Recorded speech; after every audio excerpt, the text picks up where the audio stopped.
Mira, Qué yo grande, seguramente. Sí, Carlos.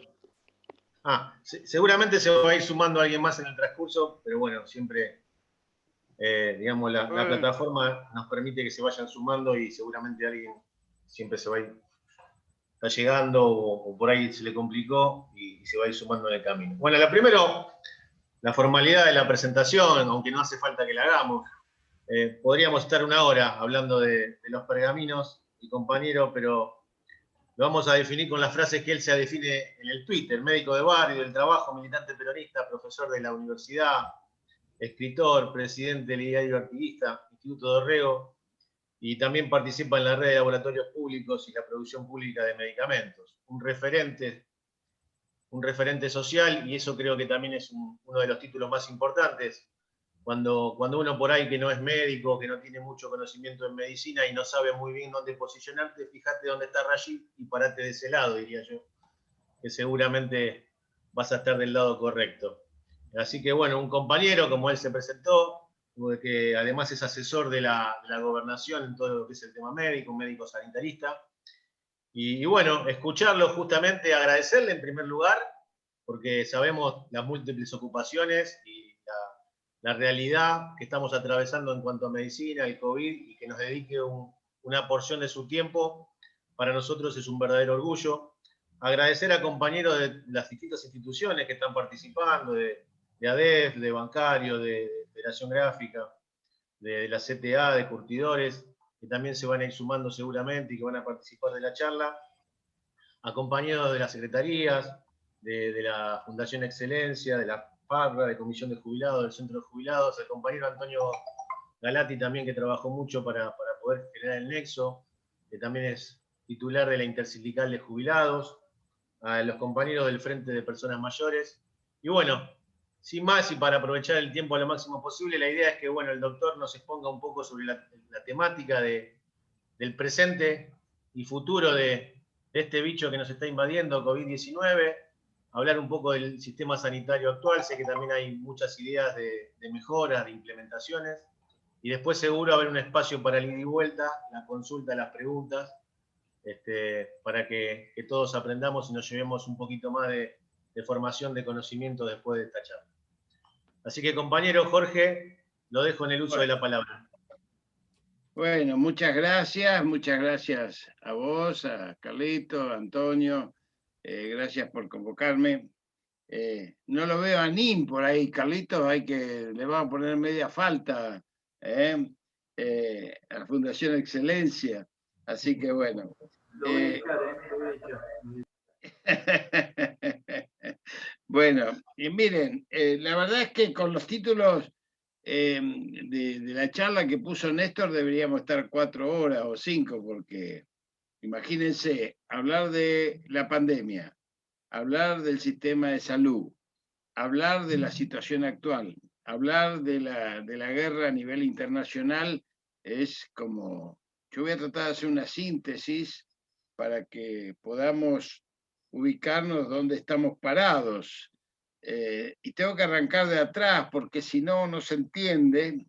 Y muchas de las cosas que voy a decir son parte de, de las demandas de discusión a futuro que se vienen, que ya están dadas, están sobre la mesa, son parte de la discusión post-pandémica, en parte incluso he podido volcarlas en mi último libro, que se llama El mundo del día después, que no sé si tengo por acá, bueno, en todo caso después se les muestro la tapa y le paso un avisito parroquial, pero la verdad es que esta molécula a la cual estamos conociendo y no terminamos de conocer, es una molécula producida prácticamente por el mismo hombre.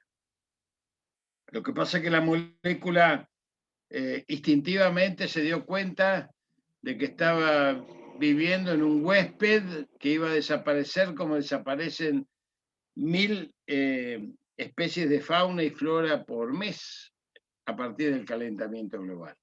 No es un dato menor este. La molécula no es un ser, no es un bicho, no es un ser vivo, es una molécula.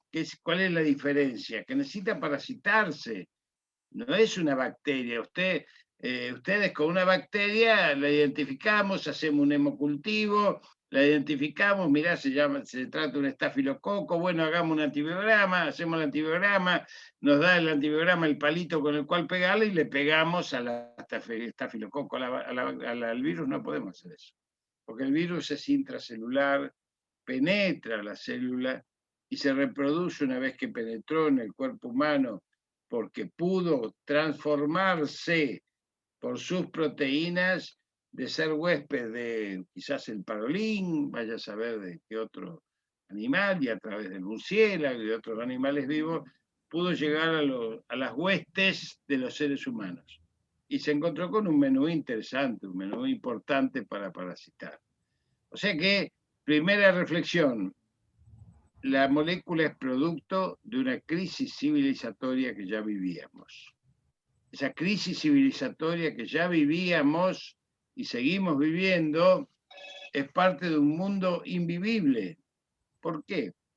Porque esa crisis civilizatoria que está llevando a la humanidad a un callejón sin salida, que plantea a los ambientalistas que en el 2050 se cierra la última ventana, de esto significa la acumulación tóxica de la atmósfera, con la desaparición del bosque nativo, la desertización de la tierra, la utilización de agrotóxicos de todo tipo, indudablemente, y la desaparición de tierras fértiles para el cultivo y la crianza de animales, que ha llevado a que hubiésemos naturalizado, y sigue sucediendo, desde hace 10 años, un promedio de muertes de 24.000 personas por día de hambre en el mundo, de los cuales 8.000 son niños.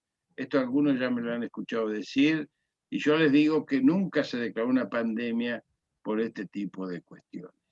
En el mundo han muerto 3 millones, 2 millones y pico de personas por el coronavirus, y han muerto 3 millones de personas en el mismo periodo de hambre en el mundo. Y esto es un dato de la realidad. Entonces, ¿qué hace una molécula? Una molécula pone en evidencia esta crisis civilizatoria, porque además tiene una ventaja dentro del drama, que demuestra la fragilidad de un sistema que parecía la Armada invencible, porque esta molécula derrumba los mercados, hiere profundamente las empresas y las economías, hiere incluso hasta los fondos de inversión, que obviamente se recomponen rápidamente los buitres y acumulan, como ha denunciado incluso el secretario general de Naciones Unidas últimamente, los únicos beneficiarios son aquellos que hicieron del dinero dinero, haciéndonos añorar incluso un capitalismo productivo de principios del siglo pasado, mediados del siglo pasado. Esto lo produjo una molécula que no conocíamos. Sí conocíamos su familia, conocíamos todos los hermanos buenos, las 6 variedades de coronavirus anteriores, que eran trastornos respiratorios que podíamos manejar en el tiempo y que producían enfermedades respiratorias como la gripe, la influenza y otras enfermedades respiratorias. Pero esta no la conocíamos, porque esta es profundamente agresiva. Esta es como un misil que explota y hace estallar, pese a que contagia de la misma manera que las otras. Cuando digo la misma manera, digo, el 80% lo transcurre bien, el 15% con dificultades y un 5% con dificultades graves, estalla de tal manera que al contagiar millones de personas en un mismo tiempo, hace colapsar todos los sistemas sanitarios del mundo. Así que esto lo veníamos viendo en un tiempo donde la Argentina pudo jugar con 2 factores de ventaja. Una ventaja fue la que le otorgó el pueblo argentino al poder derrotar un sistema neoliberal que había fundamentalmente arrasado los sistemas de salud pública, había arrasado una concepción solidaria del Estado, había arrasado incluso con la prevención, que es el concepto carrillista que nosotros llevamos adelante, y nos dejó las epidemias de sarampión y de dengue. Imagínense ustedes que hay gente que quiere volver a votar este tipo de gobierno cuando se nos murieron muchos chicos de sarampión y encontramos las vacunas abandonadas y vencidas, y que además el país había sido declarado libre, país libre de sarampión por la Organización Mundial de la Salud en el año 2006. Volvió el sarampión, volvió la muerte, y encima le habían sacado los medicamentos a los jubilados. Esto es como sacarle la comida del plato a quien está pidiendo ayuda en la calle. Es realmente, yo no imagino qué mentalidad puede avalar determinado tipo de brutalidad inhumana y criminal como la que hemos sufrido en la Argentina en los últimos 4 años. Pero eso, la ventaja fue que el pueblo argentino reaccionó y desalojó ese gobierno. En lo político, pero no en el poder, porque nos entregaron la llave de Balcarce 50, pero no nos entregaron ni el poder económico, ni judicial, ni mediático, ni financiero, ni parlamentario, porque se construye un Estado colonial sobre el cual después es muy difícil accionar, porque cuando uno intenta sacar una piedra de ese Estado colonial, la reacción es de tal magnitud porque se les derrumbaría totalmente el edificio. Por eso tenemos tanto odio, tanta reacción a cada una de las políticas que vamos desarrollando, incluso las políticas sanitarias que han sido combatidas de las cuarentenas mismas. Entonces estamos frente a una situación donde esa fue una de las ventajas, y la otra de las ventajas fue que pudimos enterarnos 2 meses antes cómo venía la situación en Europa, en Asia y en Estados Unidos. Así que sobre eso intentamos construir una estrategia que creo que dio resultado. No podemos festejarla, porque sabíamos desde el primer momento que al virus no se lo puede combatir. Solamente se puede combatir su circulación y su contagio con aislamiento o con distanciamiento, con cuidados personales o con medidas paliativas cuando las personas, los compatriotas se enferman o nos enfermamos. Esto era un dato de la realidad. Y ahora con las vacunas, obviamente recuperamos la esperanza, porque ahora podemos decir con certezas a nivel internacional que las vacunas son el freno a este drama pandémico que estamos sufriendo. Esto lo dejo para el final, obviamente, de este relato que voy a tratar de hacer lo más sintético posible. Entonces enfrentamos esta situación con estas 2 ventajas: el tiempo, el conocimiento de lo que estaba pasando, y con un gobierno que vuelca sus capacidades, con errores y con lo que sea, hacia la posibilidad de que el pueblo tenga una mejor calidad de vida. Y ahí se determinó una cuarentena anticipada. Anticipada, claro que fue anticipada. Había 2 muertos y 40 enfermos importados. Brasil tenía 7 muertos y 70 muertos importados. 7 muertos y 70 y pico de importados. Miren lo que es hoy Brasil. No tuvimos una cuarentena la más larga del mundo, como dice el enemigo. Es mentira. Tuvimos 59 días medidos por los teléfonos celulares y la movilidad comunitaria, que es lo que lleva a la circulación del virus. Si yo tengo 10 personas en la calle, el virus va a circular con 10 personas, pero si tengo 10 millones de personas en la calle, va a circular sobre 10 millones de personas. Esto es lo que sucedió, y voy mezclando lo anterior con lo actual. Esto es lo que sucedió a partir del 17 de febrero con la presencialidad en las escuelas. No por las escuelas, pero la presencialidad en las escuelas pone 12 millones de personas en movilidad comunitaria en todo el país. Y esto colapsa el transporte, y esto hace caer los protocolos, y esto lleva a la pérdida de los mecanismos de cuidado, y esto lleva a la nocturnidad ya sin cuidado y a la eclosión que estamos viviendo. Pero todavía no voy a entrar en eso, porque indudablemente lo que fue pasando en el mundo fue poco relatado acá en la Argentina. La cuarentena funcionó 59 días porque el pueblo argentino la acompañó. Y la acompañó no por la decisión de un Alberto Fernández que estaba siendo atacado solamente por ser un Alberto Fernández del Frente de Todos, con una supuesta debilidad de ser designado por Cristina Fernández de Kirchner y tener la sobrecarga de sectores que atacaron a Cristina Fernández de Kirchner, donde el enemigo intentó operar para dividirnos desde el primer día de la asunción. Asumió este gobierno con 2 demandas que se agregó después la pandemia. La demanda del hambre de 5 millones de argentinos, de los chicos en la línea de pobreza, más del 52%, y la demanda de pérdida de soberanía por la deuda que imposibilita mecanismos de decisión política soberana que debemos tener para poder producir los cambios que queremos producir. Todo esto lo asumió y después vino la pandemia.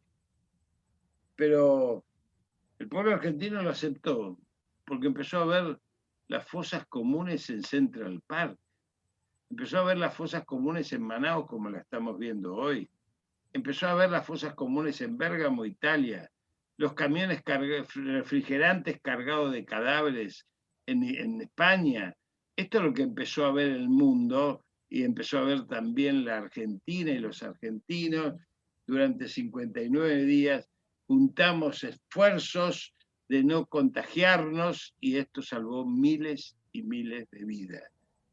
Esto es un haber que tiene el gobierno que algún día va a haber que facturarlo, porque nuestros principales matemáticos, investigadores, científicos de primer nivel como Korenblick, como Jorge Ayala, como Willy Durán, como Ezequiel Álvarez, como todos asesores también, como yo, del gobernador de la provincia de Buenos Aires, venían siguiendo día a día cómo se iba dando esa perforación a la cuarentena que originaba la porosidad de la misma y obviamente también el aumento de la movilidad comunitaria.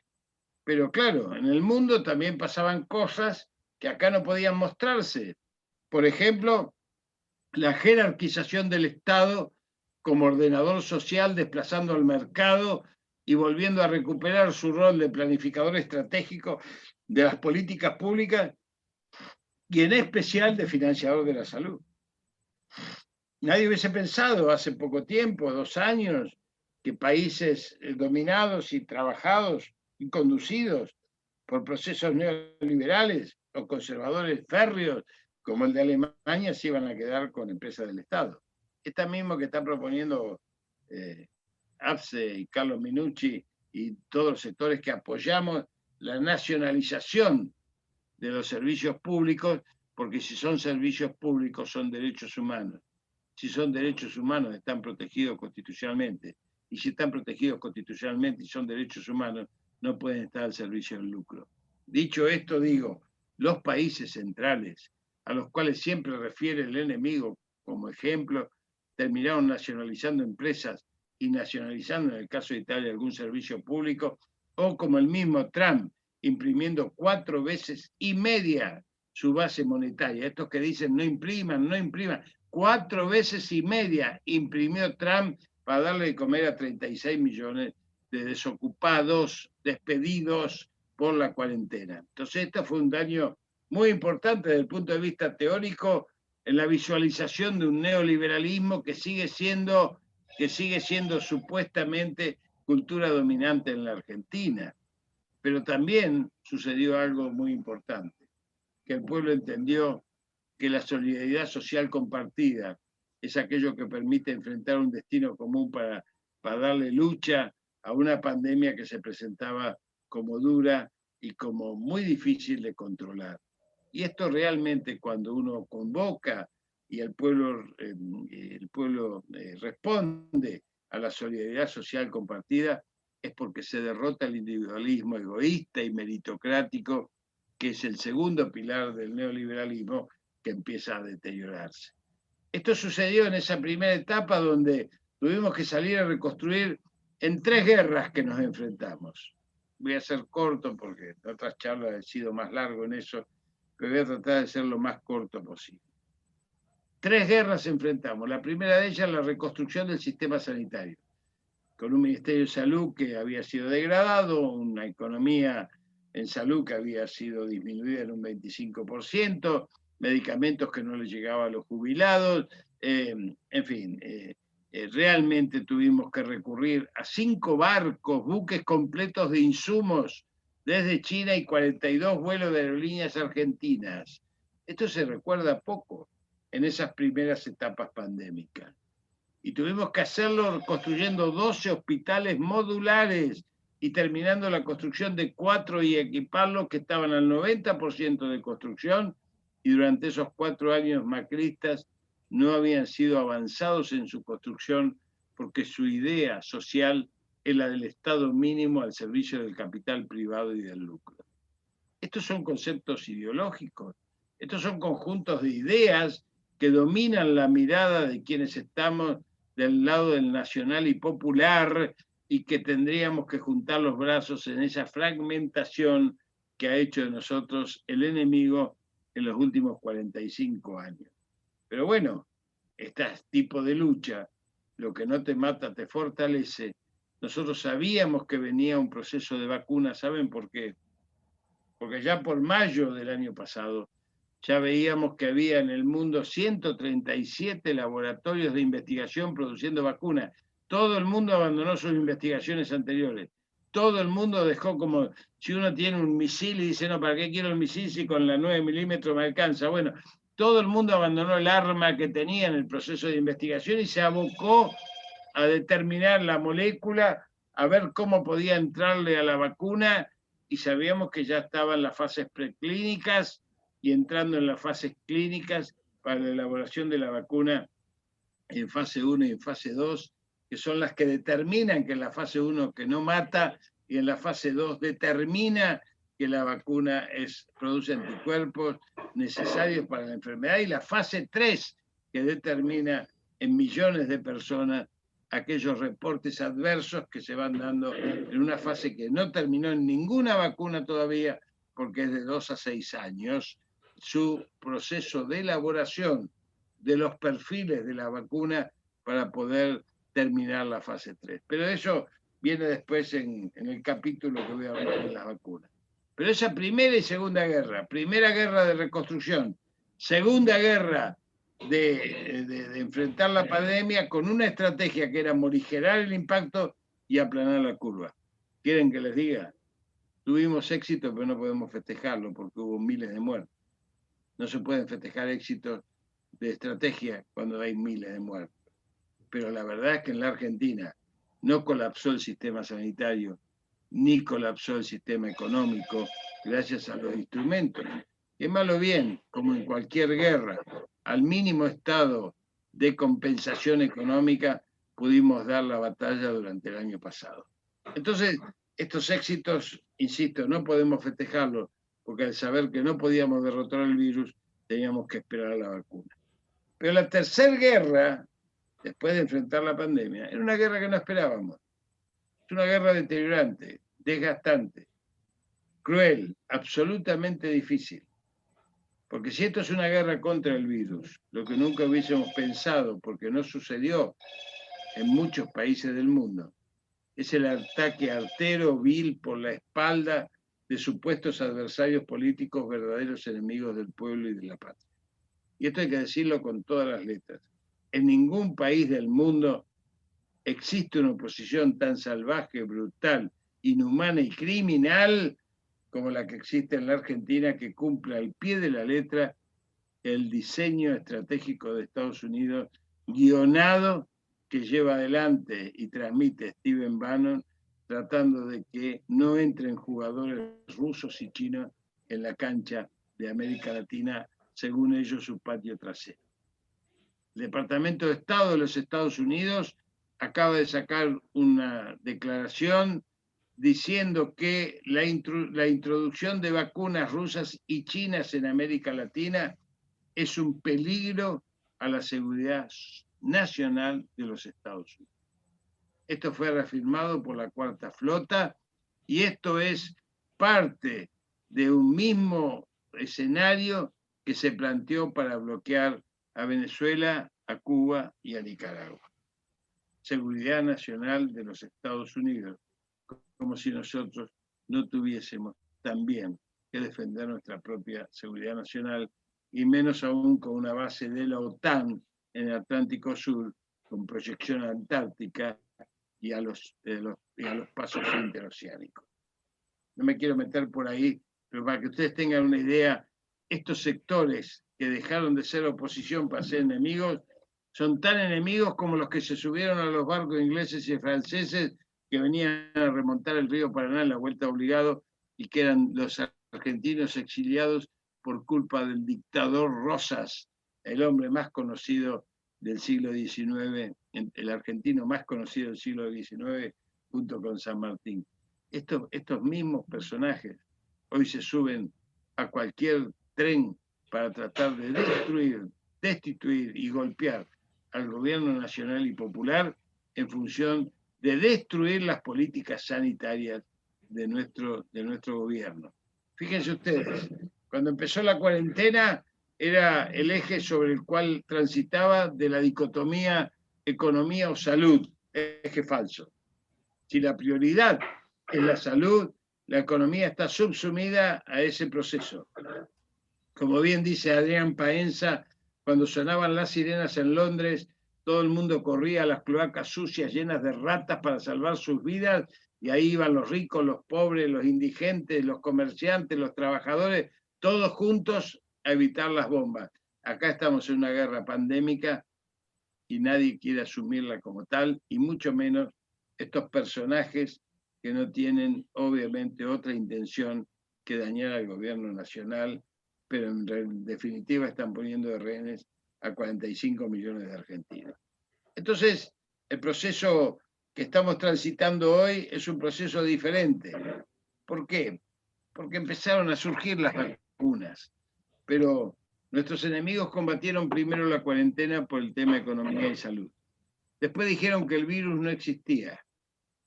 Después dijeron que la pandemia era para limitar las libertades públicas. Después dijeron que convocaban a las plazas a quemar los barbijos. Acuérdense, quemar los barbijos. Se hicieron grandes fogatas de barbijos en el Obelisco. Después convocaron a que las vacunas no sirven para nada, cuando las vacunas son las principales herramientas, junto a lavarse las manos, para salvar millones de vidas, que han hecho desaparecer enfermedades enteras que ni siquiera nosotros, los viejos dinosaurios de la medicina, hemos conocido. Las vacunas son una herramienta esencial. Después dijeron que la Sputnik traía el chip de la ideología. Después dijeron que no íbamos a vacunar en diciembre, vacunamos. Después que no iba a llegar la segunda dosis, llegó. Después que no iban a venir más vacunas, llegaron. Ahora que vamos por los 8 millones de vacunas, que son pocas. Y bueno, y seguimos con una lucha infernal. Y ahora no queremos asumir que estamos en una situación de incendio nuevamente, en función de que estamos en un bosque incendiado periférico a nosotros, que desgraciadamente nos lleva al territorio de saber lo que va a pasar en los próximos días, que no es nada bueno, y todavía no vimos nada de lo que realmente le espera a la Argentina con el segundo brote. Por eso, hoy sabemos que en el mundo las vacunas son el freno necesario. ¿Qué nos permitió la pandemia hasta ahora, antes de entrar a hablar de las vacunas? Nos permitió reconstruir el sistema sanitario, estar dando respuesta. Hoy estamos asistiendo en la provincia de Buenos Aires, en redes de hospitales, las demandas incluso de la ciudad de Buenos Aires, que desborda de pacientes hacia el conurbano. Hay pacientes que pagan su prepaga 50, 60 mil pesos por mes y que terminan atendidos en General Rodríguez, en el hospital provincial de General Rodríguez. Esto está sucediendo hoy, cuando algunos sectores todavía se siguen oponiendo a que tomemos medidas más duras, que las venimos proponiendo hace un mes y medio, entre ellas el cierre de fronteras norte, que gracias al gobierno de Formosa y gracias al gobierno de Misiones tomaron medidas durísimas para proteger la frontera norte de nuestro país, 400 kilómetros en el caso de Formosa, con una clorinda que prácticamente vistea con Asunción del Paraguay incendiado. Tenemos a Chile con 17 millones de chilenos bajo toque de queda. Tenemos Bolivia y Paraguay incendiados y sin vacunas. Tenemos a Brasil con colapso, que no es de los sanatorios ni los hospitales, es colapso en los cementerios, Y tenemos Uruguay que postergó las presenciales educativas hasta el 3 de mayo, porque es la ciudad, Montevideo, más contagiosa del mundo junto con la ciudad de Buenos Aires, por más que Rodríguez Larreta diga que están en situación epidemiológica de oponerse a las medidas.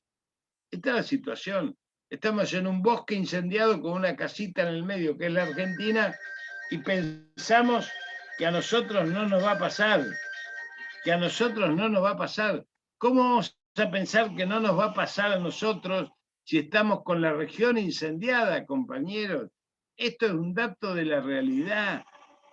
Y por supuesto nos pasó. Y nos pasó por causas concurrentes.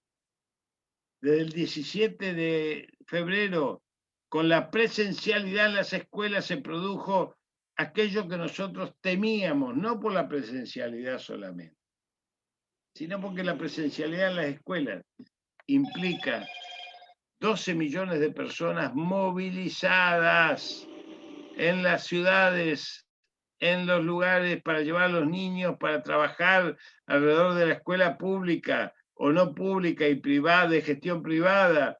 Esto moviliza miles y millones de personas.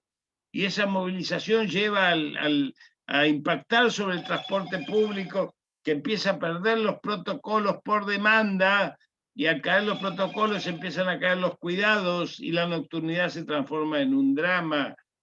No son solamente las fiestas clandestinas, es la masividad de las personas caminando. Por eso nosotros proponíamos un cierre por 14 días desde hace un mes y medio. ¿Por qué 14 días? Porque 14 días es el ciclo de la molécula. El ciclo, lo que estamos viendo hoy, dramático, no es hoy. Esa es la foto. Pero es la foto de hace 14 días de cómo estaba trabajando el virus. Y lo que nosotros tomemos hoy como medida es la foto, la vamos a ver dentro de 14 días, porque ese es el ciclo del virus y tenemos que cortarle la circulación comunitaria. Entonces, fíjense ustedes que todavía no vimos lo peor, porque recién estamos ya descubriendo los virus de Manaus, Inglaterra y Río de Janeiro en pacientes que no tienen relación con el exterior, no tuvieron ninguna relación con el exterior, ni con gente que haya estado con gente que vino del exterior. Por lo tanto, tenemos circulación comunitaria. Ya tenemos, pero todavía el estrago dramático de los contagios no es de esos virus, es de los virus anteriores, del virus que empezó el año pasado con la pandemia. O sea que tenemos mezcla ya de las dos contagiosidades. Hay un dato que es revelador. En todos los lugares donde se ha desarrollado el virus nuevo de las variantes Manaus y de la variante Río de Janeiro inglesa, la edad promedio del grupo etario atacado bajó 10 años. Está atacando a los grupos de 45 a 65 años. Por lo tanto, esto es lo que vemos en las unidades de terapia intensiva y lo que vemos desgraciadamente en los cementerios. Esto es un parte de la realidad. Entonces, hoy todavía no empezó eso en la Argentina con la intensidad que tiene en Brasil, ni la que tiene en Chile, ni la que tiene en Uruguay. Lo vamos a empezar a vivir, lo estamos empezando a vivir ahora. Pero por suerte tenemos una esperanza y tenemos la vacuna. Y ya está demostrado en el mundo que las vacunas es lo único que frena esta situación. Ya hay países que están logrando zafar de esta situación, con la desgracia que hay 130 países que todavía no tienen una sola vacuna, 10% de países que tienen el 78% de las vacunas, pero la Argentina está número 24 en provisión de vacunas y número 20 en vacunación. Competimos número 20 con Canadá, que compró 9 veces su población, pero no le llegó todavía y está en un 10%, 11% de vacunación, igual que nosotros. Fíjense ustedes, donde Estados Unidos ha cerrado sus fronteras de exportación de todo lo que tenga que ver con insumos básicos para la producción de vacunas, y para vacunas, igual que la Unión Europea, justamente aquellos sectores que son los estandartes del libre comercio cierran sus fronteras para terceros países. Una maravilla de un mundo capitalista absolutamente inhumano, como lo ha denunciado el secretario general de Naciones Unidas. Pero vayamos a las vacunas. Tenemos 3 tipos de vacunas. Hay muchas vacunas. Pero hoy por hoy la demanda de vacunas no alcanza en la producción a satisfacer esa demanda. ¿Por qué? Porque faltan insumos incluso. Uno de los insumos más fuertes que faltó es la arena para fabricar vidrio. Esto son, imagínense ustedes que somos 8.000 millones de personas, 7.000 y pico en el mundo, multiplíquenla por 2 dosis, estamos hablando de 14.000 millones de vacunas. Ningún sistema estaba previsto para esto. Sin embargo, la Argentina se adelantó. Y eso fue el acuerdo con Rusia, con Gamaleya, para producir la vacunación con la Sputnik V. ¿Qué es la vacuna Sputnik V? ¿Por qué fue atacada? ¿Por qué la llaman la rusa, la china, la india, la cubana, y no se llama Pfizer, AstraZeneca, Johnson o Moderna? Porque la lucha se da en 3 niveles ahí, también ahí en 3 niveles. Un nivel que es el nivel geopolítico que ya les dije. La primacía de Estados Unidos evitando dar una batalla frontal, pero sí periférica, por la primacía del dólar y obviamente los estados en los cuales tiene incidencia. La está perdiendo. Después les voy a explicar por qué. La segunda es la guerra de las farmacéuticas, para quedarse con un negocio de miles de millones de dólares por año, porque el SARS-CoV-2 vino para quedarse. O sea, todos los años va a haber una demanda multimillonaria de miles de millones de dólares, y ahí van a aparecer, como cuando usted va a la farmacia, mis compañeros van a la farmacia, ¿quién pide ácido acetil salicílico? Nadie. Todo el mundo, ¿qué pide? Pide aspirina, que es una marca, ¿no? Y bueno, así se instalan las marcas. Nadie pide, ahora van a la farmacia, no piden, deme un paracetamol, piden un tafirol porque tiene publicidad, porque tiene primacía, porque le rompen la cabeza con la marca en cadena de valor del 1000% como mínimo. O sea, esta lucha es la lucha de la farmacéutica. Pero hay una tercera lucha, que es la de las patentes, donde entran en juego los fondos de inversión buitre, como el dueño del fondo de inversión, uno de los dueños de Pfizer, que es el fondo de inversión BlackRock, que maneja 9 billones de dólares, el fondo de inversión más grande del mundo, socio del fondo de inversión de Paul Singer MLN, el mismo que nos incautó la fragata Libertad, que a su vez es socio en un laboratorio que no tiene un solo laboratorio de producción, solamente es un sello de laboratorio que se llama Gilead, que lo pueden buscar y googlear, cuyo socio es Donald Rumsfeld, ex secretario de Estado de los Estados Unidos, propietario del Tamiflu, que fue la droga usada en la gripe aviar, N1H1 pandémica, que hizo 5.000 millones de dólares en menos de un año con una pandemia que nunca fue tal en magnitud comparada con la de ahora.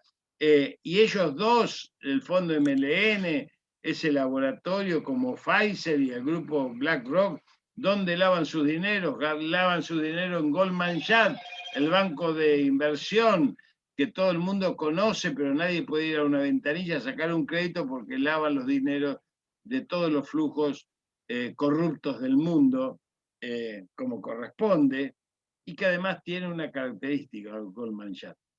Es dueño del 50% del grupo Clarín.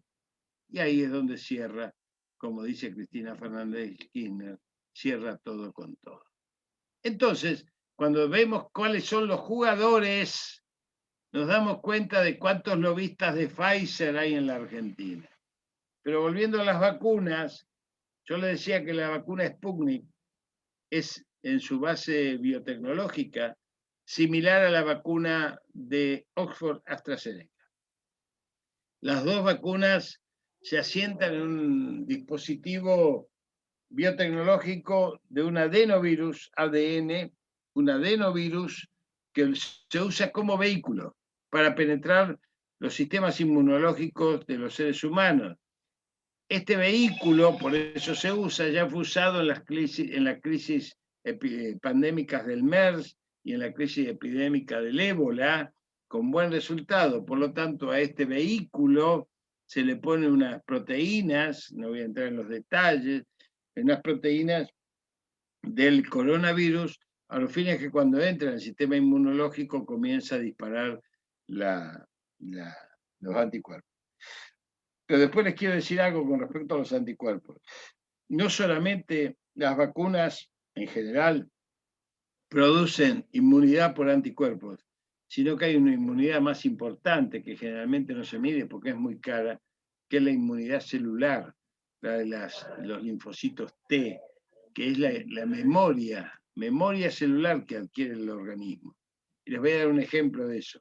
Esa memoria celular hace que cuando nos damos la vacuna de la varicela, nunca más tengamos varicela y no tenemos anticuerpos circulantes de varicela. Pero cuando nos infectamos de varicela, el organismo automáticamente por esa memoria celular dispara justamente aquello que le da la posibilidad de no volver a enfermarse. Esto es lo que disparan las vacunas.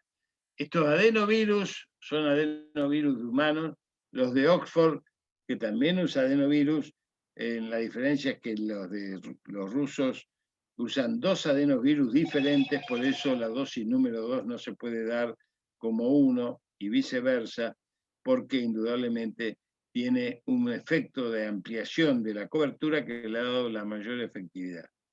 En Oxford, que es igual, usa los adenovirus, tiene una característica, usa el adenovirus de los chimpancés.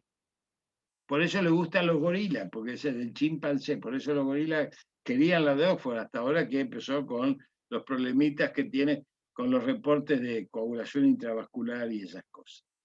Esa es una plataforma. La otra plataforma es la plataforma de Moderna y de Pfizer, que produce una vacuna a partir del ácido desoxirribonucleico, el ARN, conocido como ARN, a través de biotecnología, pero construye una vacuna sintética por nanotecnología altamente inestable y por eso tiene que conservarse a tantos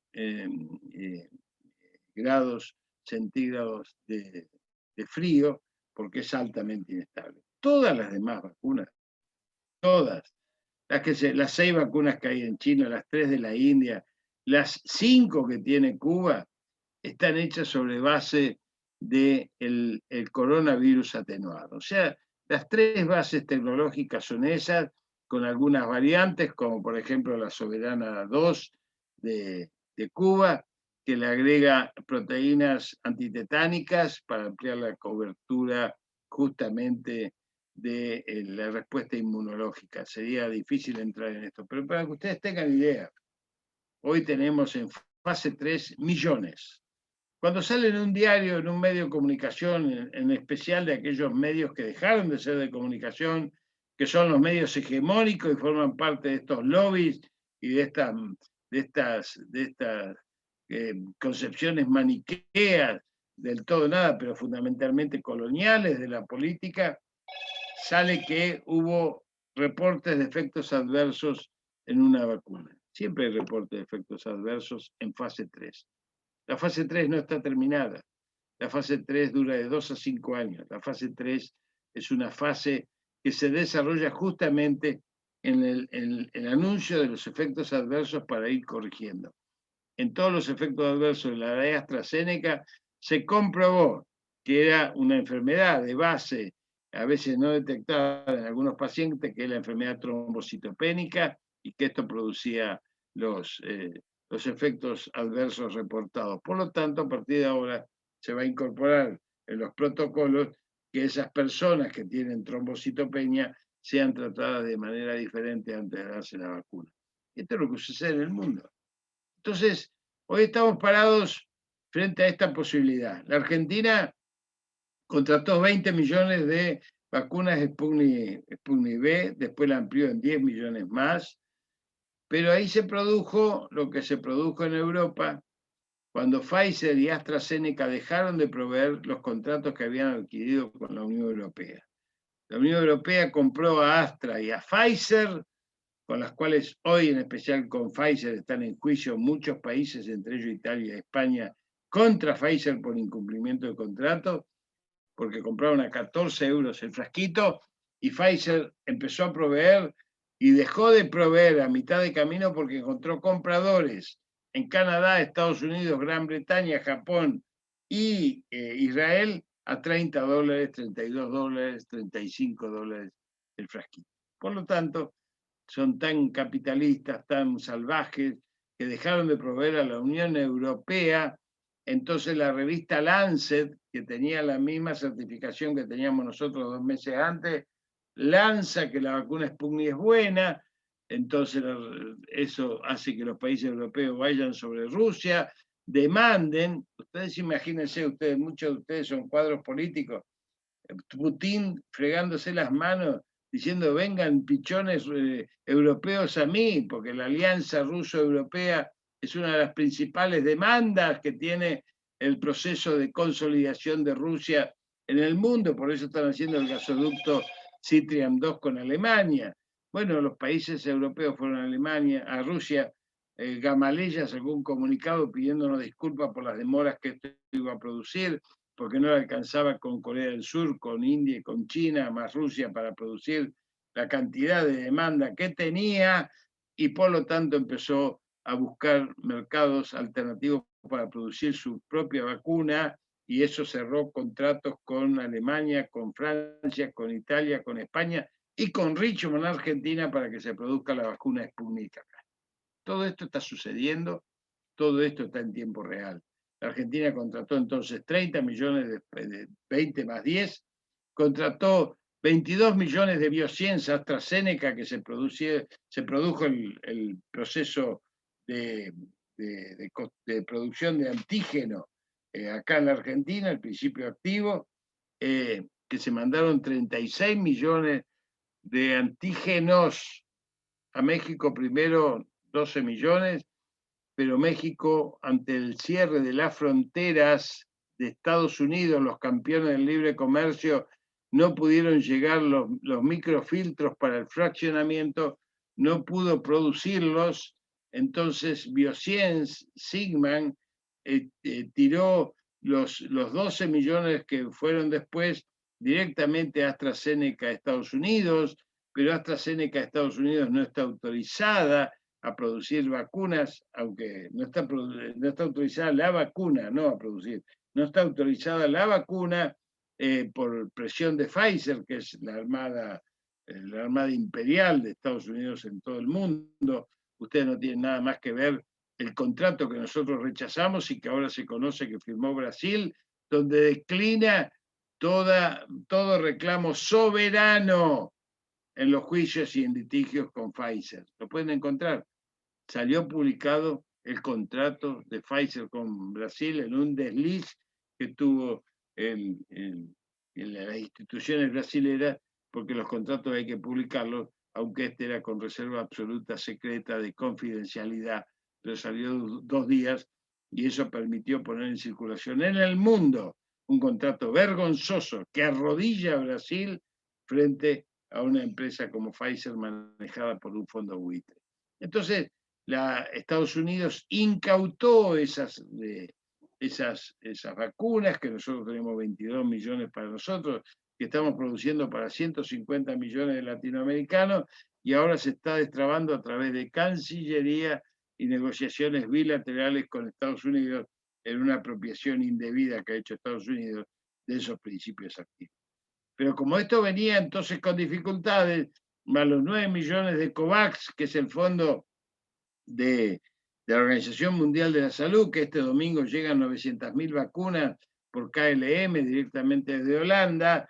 Entonces, la Argentina salió a buscar otras puertas, después de tener 30 más 22 más 9, 61 millones de vacunas, salió a buscar más contratos y consiguió los contratos primero de 1 millón de vacunas de Sinopharm, tuvimos que desplazar al embajador de China, otro lobista de Pfizer aparentemente, después 3 millones más aquellos del 1.200.000, 300.000 que le compramos a AstraZeneca de India, que también llegaron 218.000 dosis, y ahora estamos en negociaciones con Soberana 2, con Cuba, directamente con Díaz-Canel, el presidente de Cuba, y también estamos en negociaciones con Johnson, y tenemos negociaciones con Pfizer incluso, porque nosotros nos opusimos a cualquier demanda de ese tipo, pero nunca cerramos la puerta de Pfizer, porque Pfizer tiene acá, incluso en la Argentina,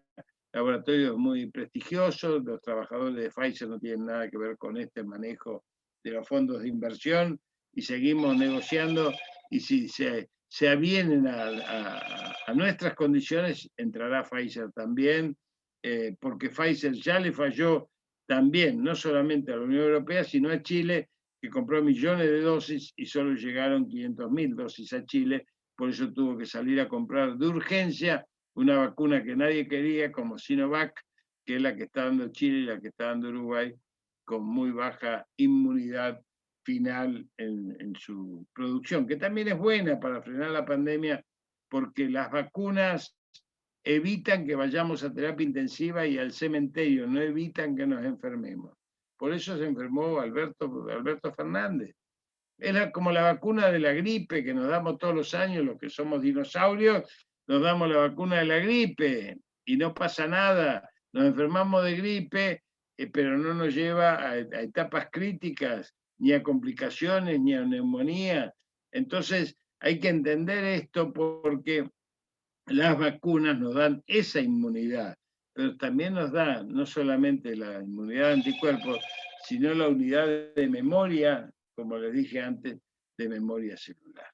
Esto nos agarra en un proceso, y con esto voy terminando, de repensar, como venimos repensando hace 7 años, la reestructuración de un sistema nacional de salud que empieza con la fragmentación originada por la Constitución Nacional, que tiene un solo capítulo destinado a la salud y habla de los consumidores, no habla de otra cosa que de los consumidores, lo cual implica que si hay consumidores hay mercado, no hay pacientes, no hay solidaridad. Cuando el mercado entra por la ventana, por la puerta, la solidaridad sale por la ventana. Pero eso ha traído también la fragmentación del sistema hospitalario, porque al municipalizar y provincializar la situación hospitalaria ha llevado a que haya prácticamente lugares de 10.000, 8.000, 20.000 personas que no pueden sostener un hospital que ya estaba construido ahí. Esto hace que la Argentina se haya convertido en un país esencialmente injusto, ni subdesarrollado, ni periférico, ni nada de eso que tenga que ver con términos coloniales.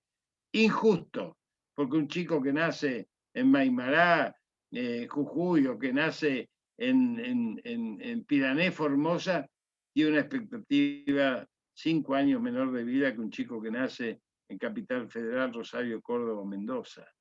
Esto por las condiciones en las cuales es controlado su estado de salud, porque generalmente los hospitales públicos fueron intrusados con la tercerización de servicios, entró el lucro, entró aquello que tiene poco que ver con lo que es la función de un hospital público, pese a que siempre atiende la urgencia, siempre tiene que poner el dinero, nunca le pagan ni los seguros de terceros, ni los asegurados de riesgo del trabajo, nadie le paga al hospital y tiene que sostenerse, por eso a veces recurre a la tercerización de servicios por esta fragmentación.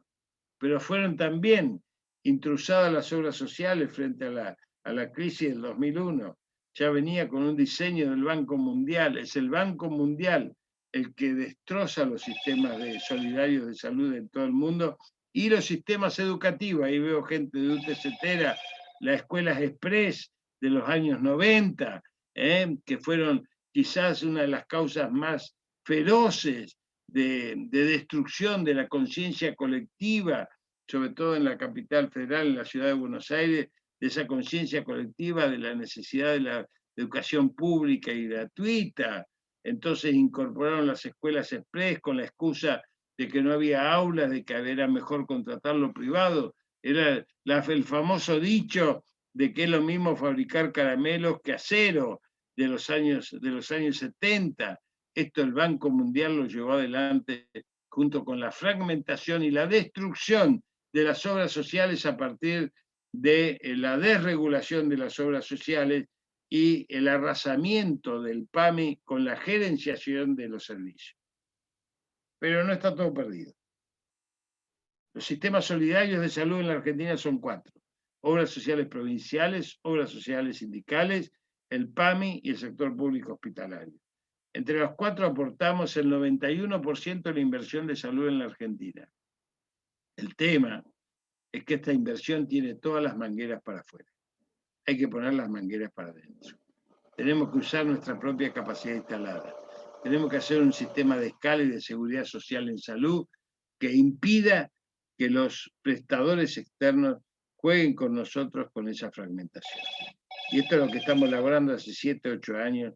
La pandemia postergó esta decisión y la estamos llevando adelante incluso con muchos gremios amigos con los que ya hemos hablado, más de 80, que están dispuestos a transitar un camino de complementación para recrear un sistema de salud. Fíjense ustedes, el Ministerio de Salud es una cáscara vacía. ¿Maneja el precio de los medicamentos? No. El precio de los medicamentos lo maneja la Secretaría de Comercio, que depende de Economía. ¿Ustedes se creen que eso es casual? ¿Cuál es la estructura de costos sobre la cual opera la Secretaría de Comercio? ¿Tendrá una dirección de medicamentos? Dirán ustedes. No tiene dirección de medicamentos. Entonces el Ministerio de Salud no maneja el precio de los medicamentos. Pese a que tenemos producción pública de medicamentos, de la que yo me ocupo, 36 laboratorios a nivel nacional, tenemos las estructuras de costos directos e indirectos con pago de impuestos y tránsito federal, pero ni siquiera nos llaman para plantear, para desnudar la cadena de valor que tiene el medicamento. Muchos de ustedes tomarán enalapril, veo por las caras, digo, algunos tomarán enalapril, ¿no? O atenolol, a ver, levante la mano, yo también levanto, tomo los sartán. Bueno, ¿cuánto un enalapril llamado Lutrial, cuánto vale? A ver, ¿alguno sabe cuánto vale 200 y pico, 300 los 30 comprimidos? 300 más o menos está por ahí. Háganme así. ¿Más todavía? ¿400? ¿500? ¡Epa! ¿Tanto? ¿30 comprimidos? Bueno, el precio en el Enalapril cada 10 comprimidos no llega a los 20 pesos. Está claro. O sea que 30 comprimidos serían 60 pesos. O sea que 100% de ganancia serían 120 pesos. ¿Cuánto vale con una tirita de tafirol? No sé, yo no tengo idea porque en general no compro, no tomo ningún medicamento, tomo algunos yuyos como buen médico cirujano que soy, justamente para evitar este tipo de cuestiones. Pero hay procesos de pacientes que toman hasta 9, 10 y 11 medicamentos. Y sabemos que más de 5 medicamentos empieza un proceso de anulación de efectos. Comienza un proceso de contradicción entre los medicamentos, incluso de aumento de efectos secundarios. El 10% de las internaciones de segundo nivel es por iatrogenia medicamentosa. Te digo para que sepamos. Porque además nos han inculcado la teoría del medicamento. El medicamento se lleva de esa inversión total de salud el 31 al 32% de la inversión total de salud. En ningún país del mundo, ni africano, ni del primer mundo, de la inversión total de salud, el medicamento acapara más del 14%. En la Argentina el 31%. ¿Se dan cuenta de lo que son las mangueras para afuera? Esto impide la vieja paradigma de la medicina, que es cuidar la salud, el viejo paradigma cabellista, fortalecimiento de la salud, no el tratamiento de la enfermedad. A mí me da risa cuando algunos de mis compañeros funcionarios inauguran un hospital o una sala y dicen, estamos inaugurando un centro de salud. No, estamos inaugurando un centro de atención de la enfermedad, porque el paradigma del neoliberalismo no nos necesita ni muertos ni sanos, porque muertos y sanos no le damos de comer. Nos necesita enfermos y crónicos para que consumamos medicamentos, para que consumamos tecnología médica.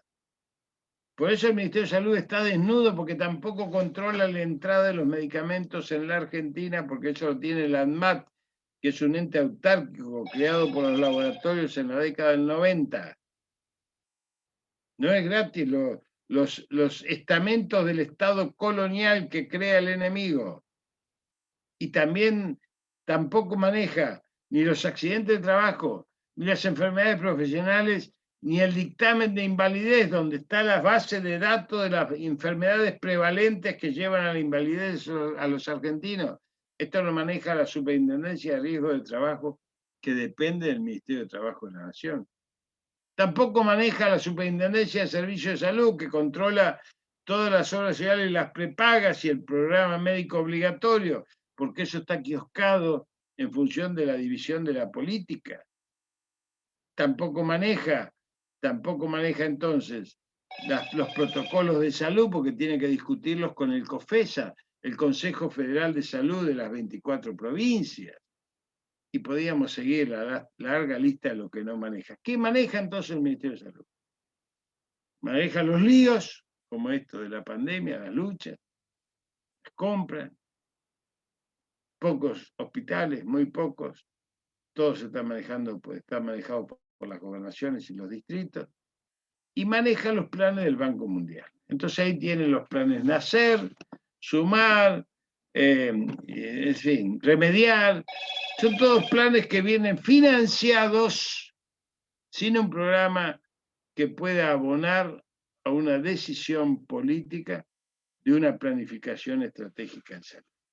Para poder hacer esto, tenemos que barajar y dar de vuelta. Y para hacer esto tenemos que terminar con esta pandemia en donde nos puede llevar a escenarios de inmunidad comunitaria solamente con la vacuna. En la provincia de Buenos Aires, y con esto sí termino, siempre digo 3 veces que termino, siempre miento, por supuesto, en la provincia de Buenos Aires estamos terminando de cerrar el grupo de riesgo. ¿Qué significa cerrar el grupo de riesgo?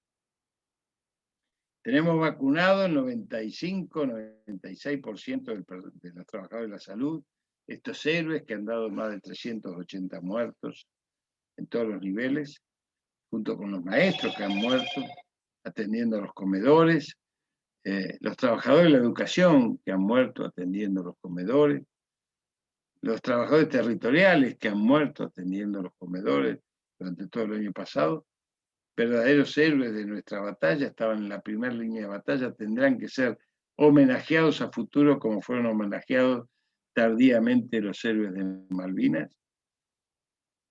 Los trabajadores de la salud están siendo terminados de vacunar ya prácticamente en su totalidad.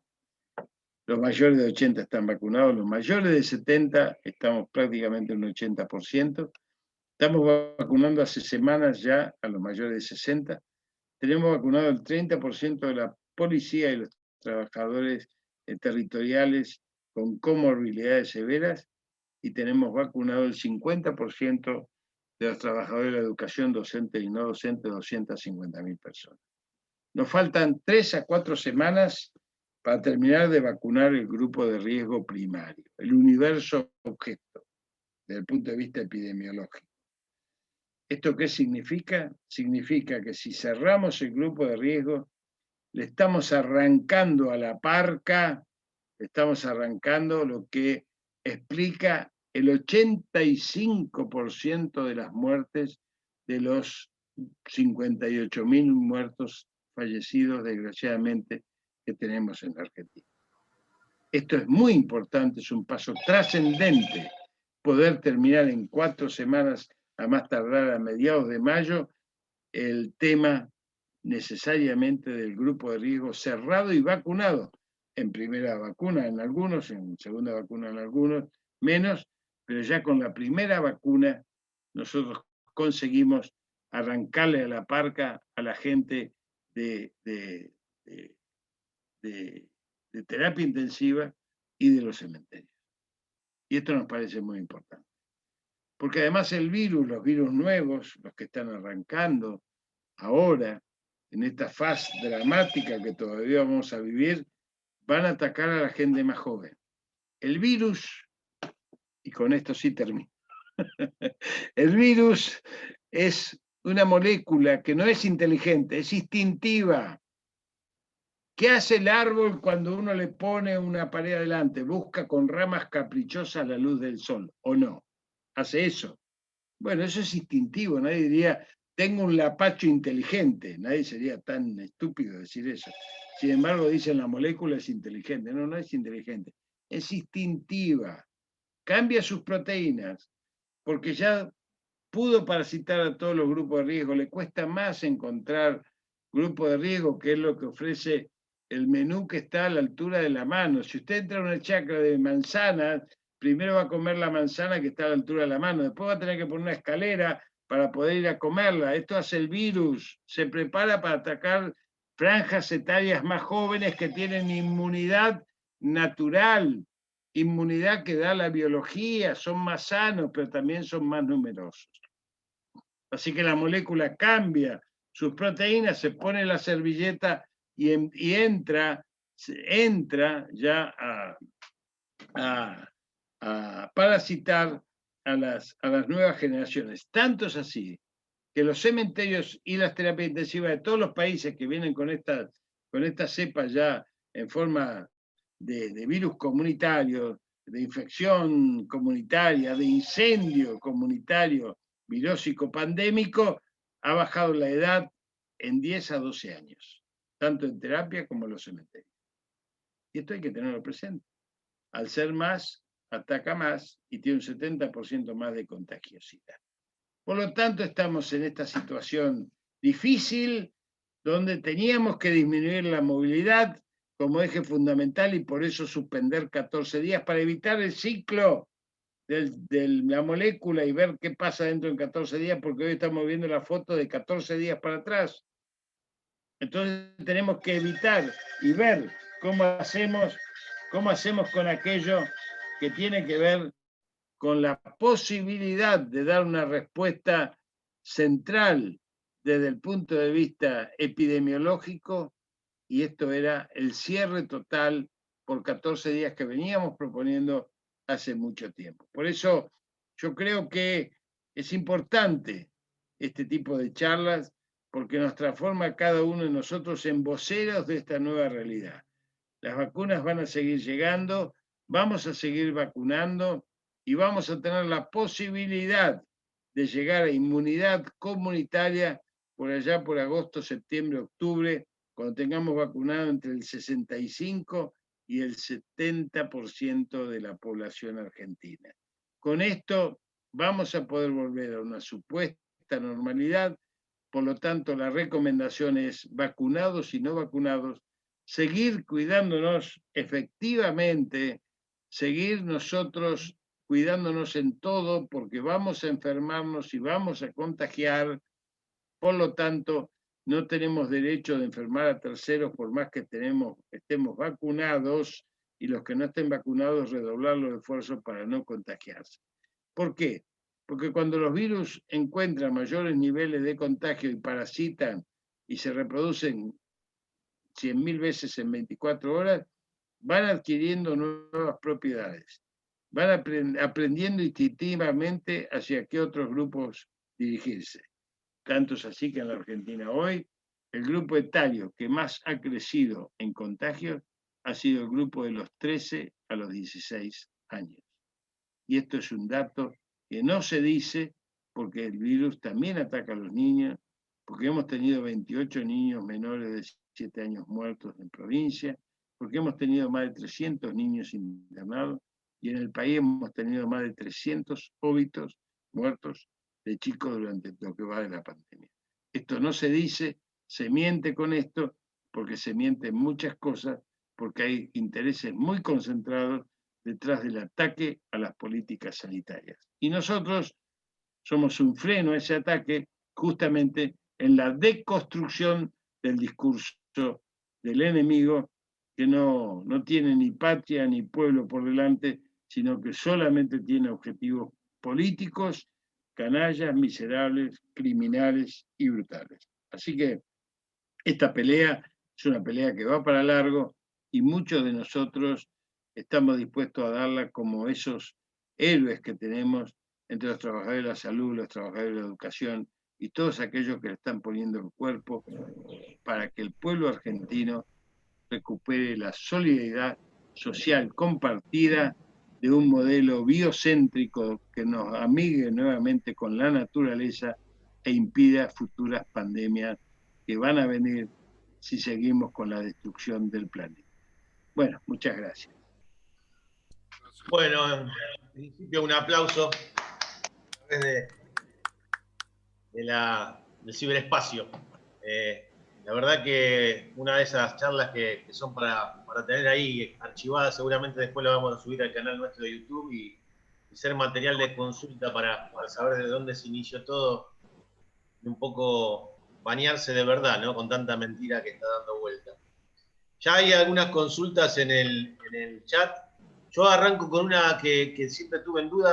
Sabemos que la vacuna, digamos, es la mayor arma, pero ¿qué avances hay en el tratamiento específico? ¿Hay un tratamiento definido para la enfermedad o todavía sobre eso también se está aprendiendo, digamos? No, tratamiento definido paliativo hay, no hay ningún tratamiento curativo, si es a lo que vos te referís. Claro. No hay ningún tratamiento que cure. Y para desgracia, los laboratorios, todos los tratamientos que hemos desarrollado y que son buenos, son baratos. O sea, el suero recuperado, para desgracia los laboratorios no lo pueden comercializar, entonces es muy barato. La dexametasona es muy barata. La ivermectina también es barata, que fortalece, es un medicamento veterinario que se adaptó con estudios que se hicieron acá en la Argentina para fortalecer la membrana, para hacerla más fuerte. El suero recuperado que ha sacado de crisis respiratorias terminales a mucha gente, salvándola del respirador. Hay incluso un estudio del doctor Pola que nos dice que dado tempranamente el suero recuperado es muy importante. También debemos saber que todos aquellos que han tenido COVID, no todos producen la misma cantidad de suero recuperado, de anticuerpos. La gente que tuvo pocos síntomas produce poco anticuerpo, la gente que tuvo más síntomas produce más anticuerpos, y la gente que estuvo en área crítica, muchísimos más anticuerpos. Esto es así. Hay un problema de costos, sí, con el suero equino, que salió muy caro, no sé por qué, porque fue investigado por la Facultad de Veterinaria, pero en realidad acaba de ser ponderado el suero equino, que es una investigación argentina, nuestros investigadores, como los que hicieron el kit serológico y después hicieron los kits moleculares en menos de 120 días, como los que hicieron la duplicación y cuadruplicación de los respiradores, para que por suerte no necesitamos, pero estamos exportando como tecnología.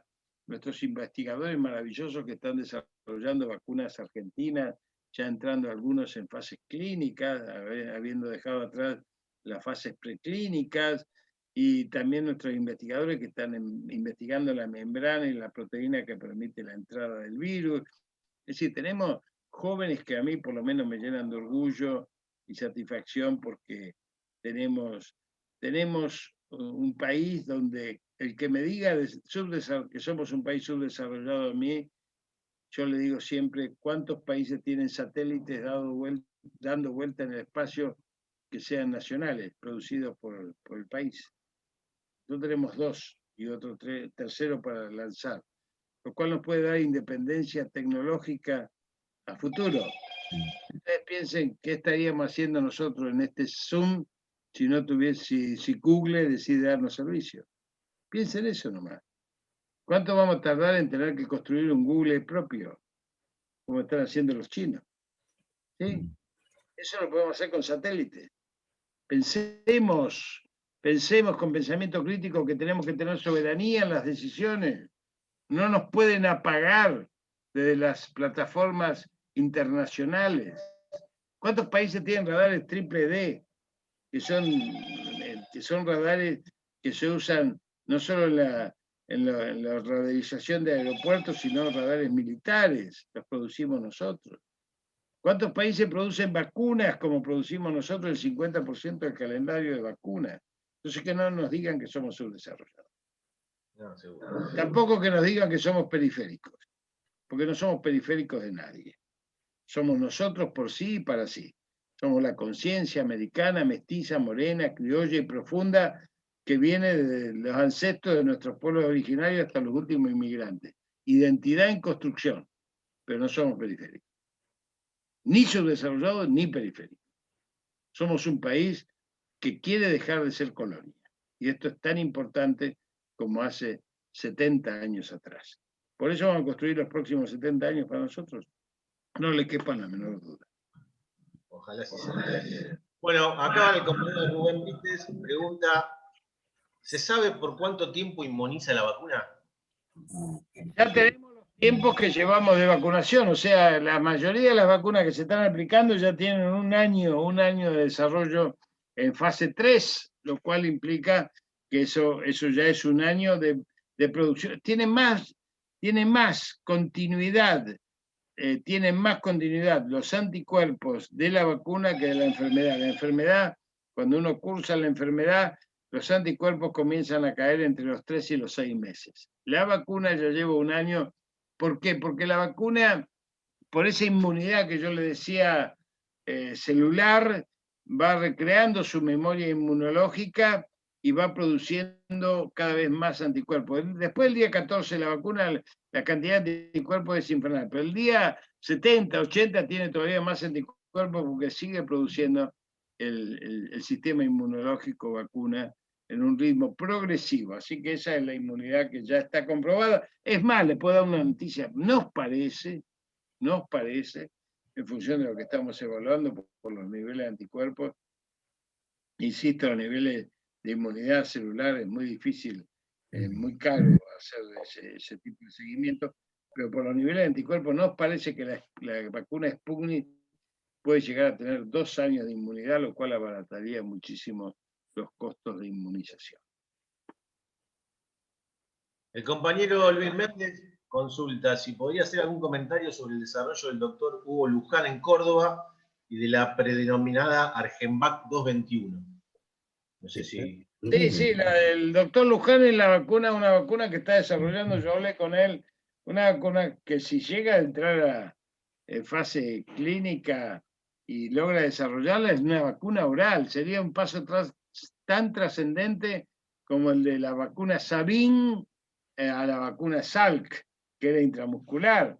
Y ahí quiero darle una reflexión de lo que significa para nosotros la medicina. Cuando le preguntaron al doctor Sabin si quería patentarla, que es una lucha que tenemos ahora con todas las patentes, que es un invento reciente de la Organización Mundial de Comercio, que asimiló los medicamentos y las vacunas a las patentes industriales, una barbaridad de estos verdaderos piratas económicos a nivel internacional. El doctor Sabin dijo, ¿acaso se puede patentar el sol? Si el sol sale para todos, la vacuna es para todos. Esa humildad que me hizo recordar a mí siempre la humildad de Miguel Ángel cuando le preguntaron cómo había hecho esa obra maestra que es La Piedad. Y Miguel Ángel dijo, yo no hice nada, yo saqué lo que sobraba. La piedad estaba ahí adentro, es una maravilla.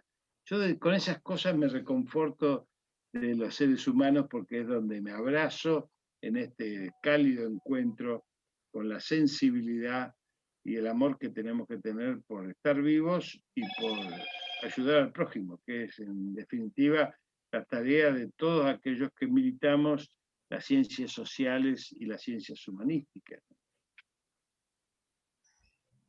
Acá otra pregunta de Verónica Busto, compañera. ¿La vacuna Covishield segunda dosis está previsto que llegue al país? ¿Hay gente vacunada en Florida? ¿Cuál? La Covishield. Ah, sí. Todas las vacunas vamos a dar las 2 dosis. Lo que pasa es que las vacunas, como la Covishield, es decir, la AstraZeneca India, son vacunas que tienen una ventana de 12 semanas, todas, para producir la segunda dosis.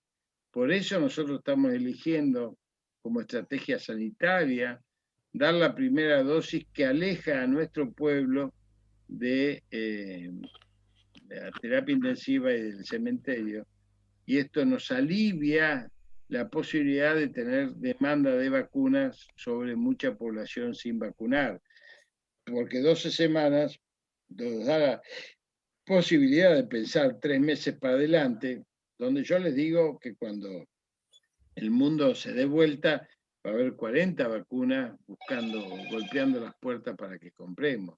Hoy estamos negociando con 2 empresas más, como Soberana y con Cuba y con Janssen y también con Pfizer, pero va a haber muchas vacunas más. Lo único que hay que cuidarse de los piratas que están intentando traficar vacunas que no sirven para nada en el mercado internacional. Todo el mundo viene a ofrecernos.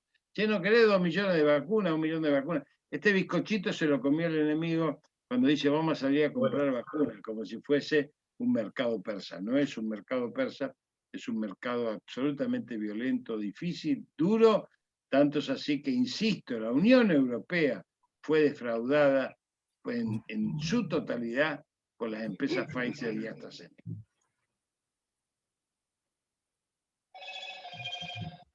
Bueno, la segunda dosis de la Sputnik, pregunta Marité, que está aplazada, si sabe algo cuándo llegaría. No, estamos pidiendo que vengan primeras dosis en función de esta ventana. Después van a venir el frasco 2, va a venir después. Así que vamos a aprovechar la ventana de la vacuna para poder tener inmunizada. Mire, yo me di la Sputnik, yo le cuento la experiencia personal. Vino Putin, me puso la Sputnik. Yo me vacuné junto con Cristina Fernández de Kirchner, el mismo frasquito me contagió, así que me contagió junto con otros. Fuimos los 4 contagiados por Cristina. Nos dimos el mismo frasquito y antes de darme la segunda dosis, que me la di también, me hice sacar sangre a propósito para saber los niveles de anticuerpos y ya tenía casi un 65% de anticuerpos con la primera dosis, lo cual hace de que ya estaba completamente inmunizado. Este tipo de estudios más masivos que hemos hecho en provincia de Buenos Aires nos permite afirmar que tenemos que aprovechar esas 12 semanas para tener vacunada la mayor cantidad de gente posible, porque es la mayor cantidad de gente posible que le vamos a sacar a la parca seguramente, porque insisto, el 85% son de los grupos de riesgo, pero ahora viene la agresividad de los virus sobre las personas más jóvenes. Bueno, muchos compañeros y compañeras agradeciendo. Una pregunta más, yo, dígame, porque sé que tiene poco tiempo, pero no queremos abusar. Están preguntando los grupos de riesgo, en los casos de menores de edad que tengan comorbilidades, o sea, que no cumplan con los 60 o 70 años, si está evaluado, digamos, como en qué momento se puede dar esa vacuna, si van a tener algún ordenamiento en función de algún criterio.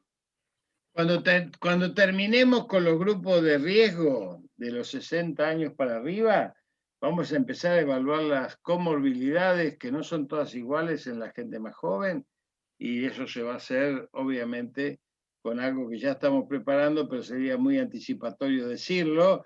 No se puede dar todavía las vacunas en los niños y en las embarazadas porque no terminó la fase 3 de esos grupos etarios. Así que eso está postergado, pero indudablemente ya hay una vacuna que permite vacunar a los niños, que es la de Pfizer, porque terminó ya los estudios de fase 3 para los niños, así que es la vacuna que se está dando en niños. Pero las otras vacunas también están haciendo fase 3 de niños y embarazadas. Buenísimo. Una última consulta acá del chat. ¿Hay alguna contradicción contra alguien que tenga esclerodermia? En realidad, todas las enfermedades autoinmunes tienen que ser consultadas con los médicos porque no es que la vacuna le va a hacer mal, pero si hay una plasia muy fuerte del sistema inmunológico, la vacuna no le va a hacer nada. Es una vacuna prácticamente tirada. Pero la mayoría de esas enfermedades, como la esclerodermia y otras enfermedades autoinmunes, son generalmente débiles los sistemas inmunológicos, pero funcionan. O sea que eso sí tienen que consultarlo con su médico, que haga las determinaciones de laboratorios necesarias para saber si la puede dar. Una más que se sumó, una consulta sobre la ivermectina. Si puede aclarar Bueno, para qué sirve. Sí. la ivermectina es es un medicamento veterinario que mucha gente se equivocó y fue a comprarlo y le dieron al veterinario. La verdad es que esas cosas no hay que confundirse. Hubo que hacer un estudio, porque como ese medicamento tenía como función en los animales proteger la membrana de las células, eh, indudablemente eh, algunos pensaron de que esto era viable para los seres humanos. Ahora se hizo una investigación y se produjo entonces la ivermectina para seres humanos. Hay que tener cuidado de eso. La ivermectina entonces es un medicamento que sirve para aumentar la defensa de la membrana, aunque no impide la enfermedad, ni tampoco impide, lo que yo sepa, que haya gente que llegue a terapia intensiva. Pero eso ya depende de la idiosincrasia de cada cuerpo y cómo reacciona. Es un buen medicamento, hay que tener en cuenta que la ivermectina no compren la de los veterinarios, porque nosotros no tenemos 4 estómagos como la vaca, ¿vio? La vaca tiene otra cuestión. Así que yo les digo que tengan cuidado con eso. La ivermectina es un buen, pero es tan buen medicamento como tomar el complemento de vitamina D, por ejemplo, ¿no es cierto? Pero son todos paliativos, insisto. Lo único que frena la pandemia es la vacuna. ¿Ustedes saben cómo llegó la vacuna? ¿Cómo se hizo la vacuna? La vacuna es del año 1794. La primera vacuna. ¿Cómo? Lo que sería la primera vacuna. El invento de la vacuna. Claro. Vos no habías nacido, creo, Néstor. Yo No, tampoco. seguro.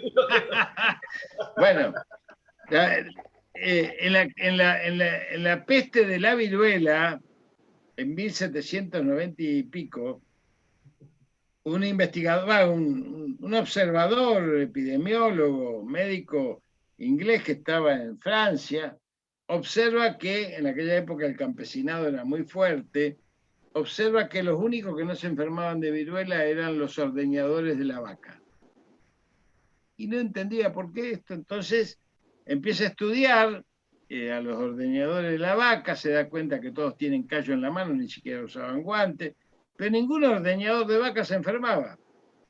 Entonces empieza a estudiar el tema y determina que hay inmunidades que se producen justamente por infecciones atenuadas o reprimidas o más chicas, de virus que no llegan a matarlos como las otras ni a desencadenar la enfermedad.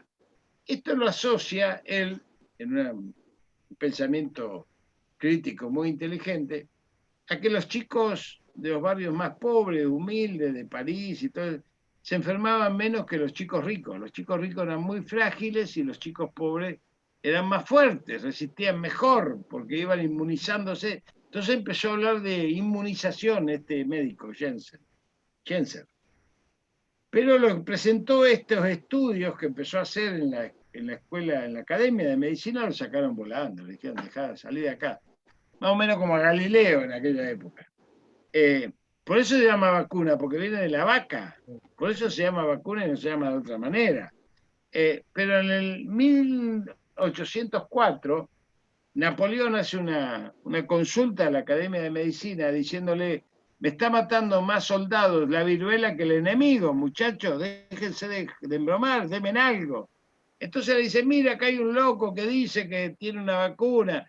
Y Napoleón dijo, tráiganme al loco. Y vacunó su ejército. Y salvó su ejército. Como lo vacunó San Martín y como lo vacunó Belgrano. Esto se sabe poco. Por eso aquellos que hablan en contra de las vacunas no solamente son ignorantes e imbéciles, sino que además no tienen ni siquiera la capacidad de ir a agarrar los libros de historia. Clarito como el agua. Bueno, a ver, usted había preguntado por un compañero, en principio Ricardo Nin está por ahí, no sé si quiere hacer alguna consulta, Ricardo. Desmuteate, Ricardo, si querés consultar algo. Ahí hay una pregunta del amigo Natalio, Antonio Galetti, Sí, una también. pregunta. A ver, un segundito, aguántame un cachito. Sí, sí.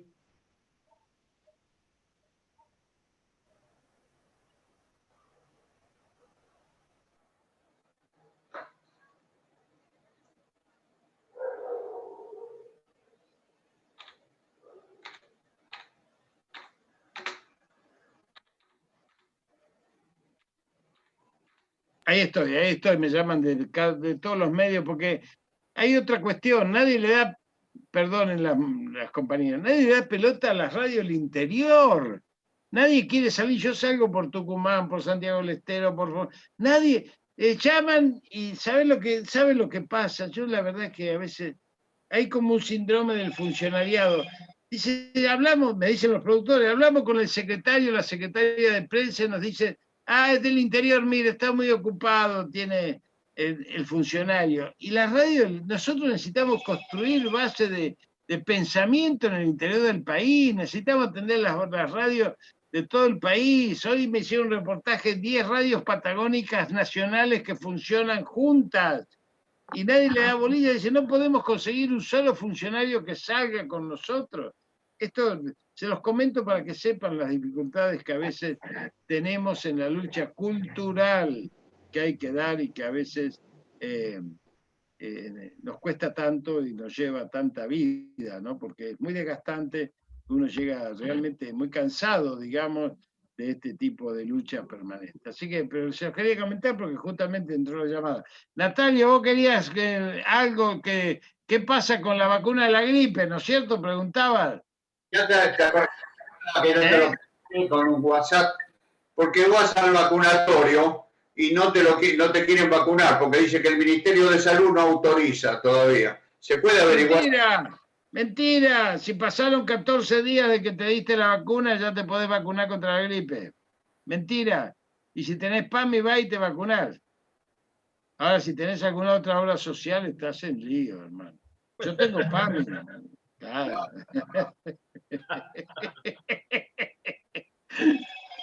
Tenés que andar a la farmacia a vacunarte.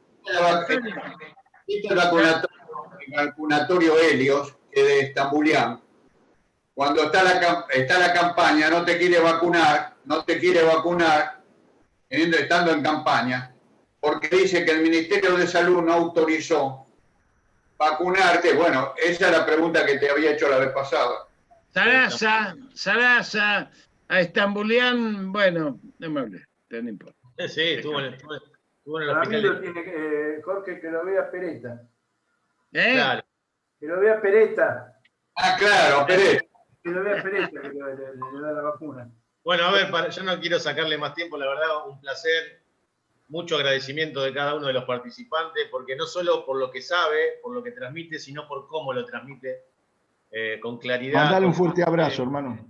Con idioma. Acá Ricardo, sí, Nin, hablar, Ricardo. Llegó la excelencia. Nos faltaba la excelencia acá en la mesa. No, por fin, ahora nos vestimos de frac porque está la excelencia. No, te estuve escuchando con mucha atención. Solamente, querido compañero y amigo, felicitaciones. Porque con sencillez explicás todo para que lo entendamos, que es lo más importante. Entender y aprender. Así que muchas gracias. Y transmitir, porque ustedes a partir de hoy son transmisores para que ampliemos el megáfono nacional y popular. De eso se trata. Así es. Muchísimas gracias. Bueno, para ir cerrando, le voy a decir al compañero Gambino, el secretario de los jubilados nuestro, para que diga unas palabras y bueno, ya después lo escuchamos al secretario general.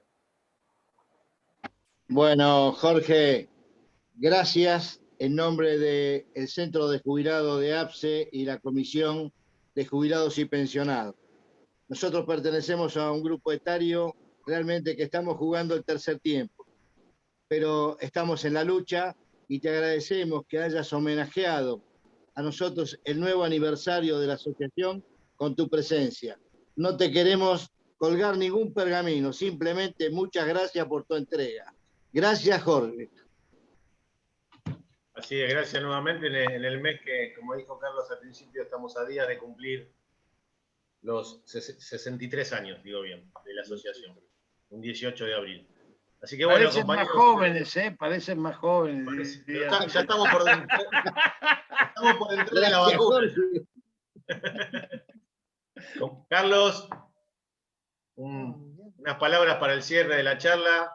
Bueno, yo creo que con Jorge nos conocemos muchísimos años, hemos caminado y hemos estado en tantos lados. Y había algo que de característica, cuando íbamos, ¿te acordás cuando en Santa Fe fuimos a la audiencia esa que fuimos ahí en Santa Fe? Hacían cada pregunta y yo digo, ¿cómo salgo de esto? Y me decía el tipo, quedate tranquilo que y las contestaba todas y las sabía todas, y no hablábamos de sanidad, hablábamos de política.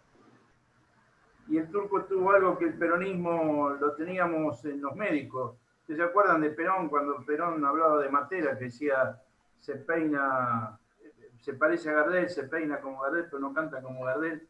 Bueno, Rachid es uno de los grandes médicos, de los grandes políticos y uno de los grandes gestores de la política en la República Argentina.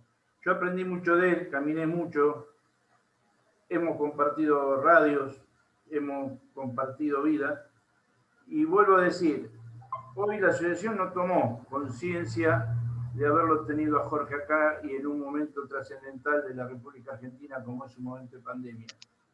Muchos querrían tenerlo al lado para poder haber hecho las consultas que hicieron.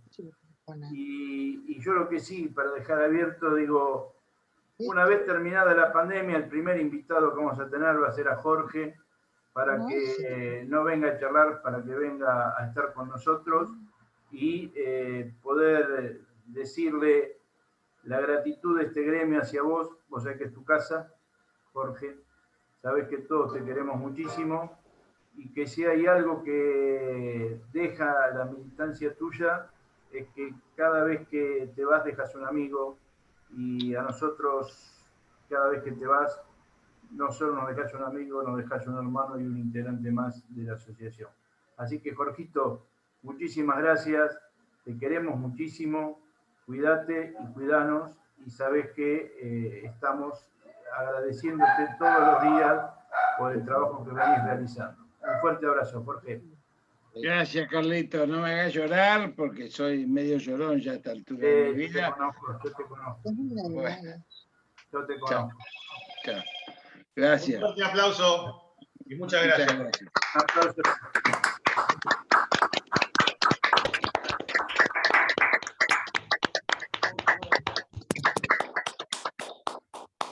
Bueno, gracias a todos por participar.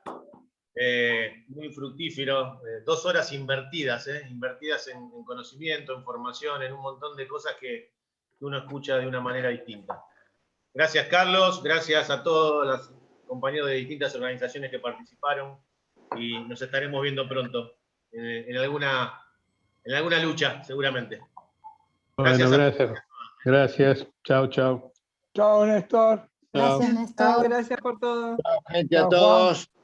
A Gracias, todos. Nacho. Muchas gracias. Buenas tardes para todos. Muchísimas gracias a todos. Gracias. Chao, chao. Alicia. Chao, Alicia. Un saludo. Chao, Gambi. Chao. Chao, chao. Chao, buenas tardes a todos. Chao, Mari, chao. Chao, chao. Hasta luego, gracias. Gracias, Vicente. Chao, Antonio, chao. saludo. Un abrazo grande para todos. Hola, Pedrito. Buenas tardes.